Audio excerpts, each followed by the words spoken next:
1975년 암스테르담 국립미술관 한 남성이 작품을 감상하고 있습니다. 하지만 그 남성은 돌연 그림 앞으로 다가가 날카로운 칼을 꺼내죠. 이후 그림을 난도질해 버렸는데요. 칼은 12번이나 캔버스를 뚫었고 그 중에는 50cm 정도의 긴 상처도 생겼죠. 1642년에 완성된 렘브란트의 이 작품, 사람들에게는 야경이라는 제목으로 더 잘 알려져 있는데요. 이 그림이 훼손된 건 사실 처음 있는 일이 아닙니다.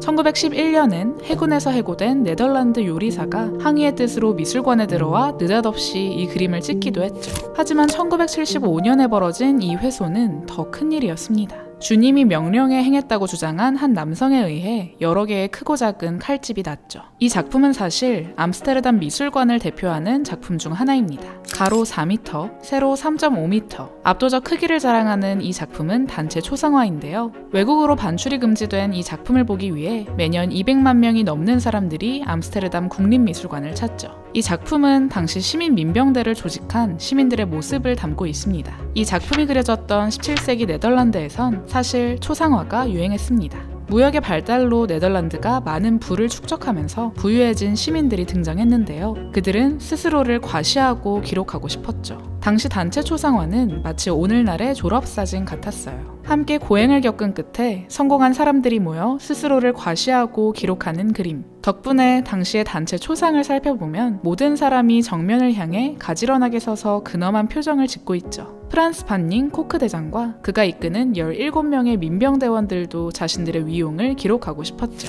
때문에 당대 이름난 화가였던 렘브란트를 찾아가 그들의 초상화를 그려달라고 주문했는데요. 그림이 완성되고 민병대는 노발대발 화를 내며 돈을 줄 수 없다 말했죠. 렘브란트가 그린 초상화가 기존 초상화와는 전혀 딴판이었기 때문입니다.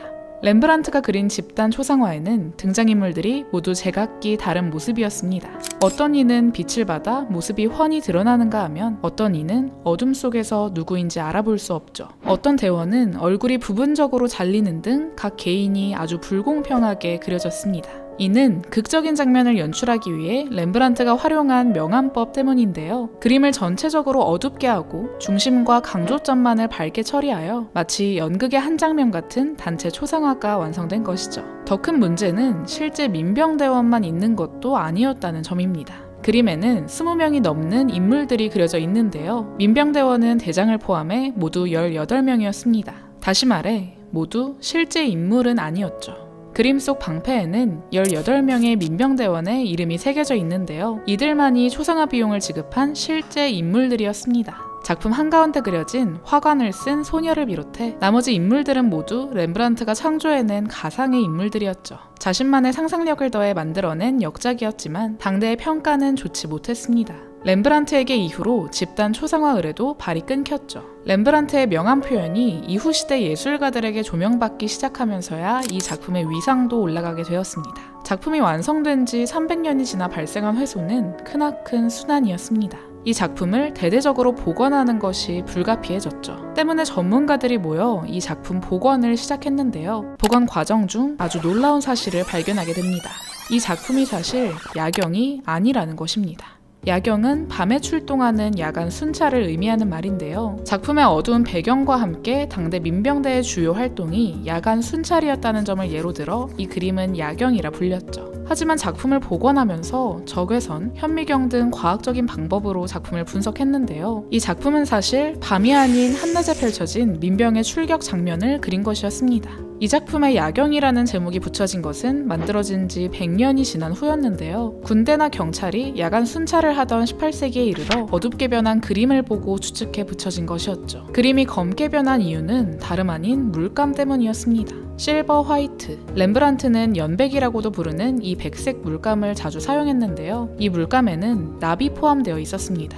렘브란트는 다른 화가들보다 납이 들어간 물감을 많이 사용했는데요. 그가 자주 사용한 노란색 물감에는 안티몬 산납이, 선홍색 물감에는 황화수은이 들어있었죠. 이것이 황을 가진 다른 물질과 화학 반응을 하면 그림이 점점 검게 변한 것이었습니다. 화학 반응으로 인해 명암의 대비가 본래보다 더 극적으로 표현된 것입니다. 비극적인 사건으로 인해 복원을 해야 했지만 이로 인해 우리가 알 수 없었던 작품의 진실을 알게 된 것이었죠. 이 이야기는 이 책 처음 보는 미술관의 첫 부분에 담겨있는 이야기인데요. 이 책은 작품에서 보이는 것 너머의 숨겨진 비밀 이야기를 담고 있습니다.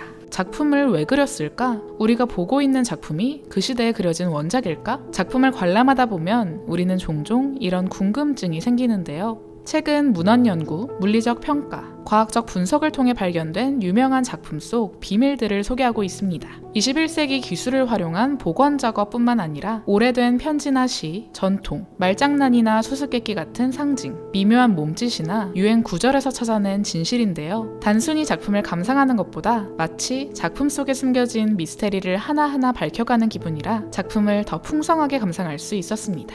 이 책의 가장 흥미로운 점은 책을 구석구석 들여다볼 수 있게 구성되어 있다는 점이에요. 덧칠한 물감 아래 숨겨진 전혀 다른 습작의 흔적들, 그림 속 동물의 사연 많은 변형 과정, 언뜻 보아선 알아채기 힘든 상징과 수수께끼 등 작품 속 숨은 부분들은 돋보기로 확대해서 볼 수 있었는데요. 마치 미술 탐정이 된 것 같아 참 좋았어요. 또 과거부터 현대까지 40여 명의 예술가와 작품 속 이야기를 풀어내고 있는데요. 루브르, 모마 등 세계 유명 미술관 속 세계의 걸작들의 비밀을 담고 있어 여행을 가지 못하는 요즘 대리만족하는 기분이랄까요? 각 작품의 아주 다채로운 비밀들을 만나볼 수 있어서 흥미로웠습니다. 이러한 의도는 책 커버 디자인에서도 확인할 수가 있는데요. 책 전체를 뒤덮고 있는 띠지에는 3개의 구멍이 뚫려 있습니다. 레오나르도 다빈치의 작품에 숨겨진 비밀에 집중하는 듯한 디자인으로 만든 것이죠. 특히나 책이 대형 사이즈인 덕에 작품을 더 자세히 들여다볼 수 있는데요. 양장을 비롯해 안쪽의 인쇄 퀄리티도 매우 좋더라고요. 이처럼 우리가 알지 못했던 작품 속 숨겨진 이야기들을 찾아가는 재미가 아주 흥미로웠습니다. 작품 속 숨겨진 비하인드 스토리로 미술 작품을 새롭게 풀어낸 처음 보는 비밀 미술관. 평소 작품 속에 숨겨진 비하인드 스토리나 알지 못했던 이야기에 관심 있으신 분들께 이 책을 추천드립니다.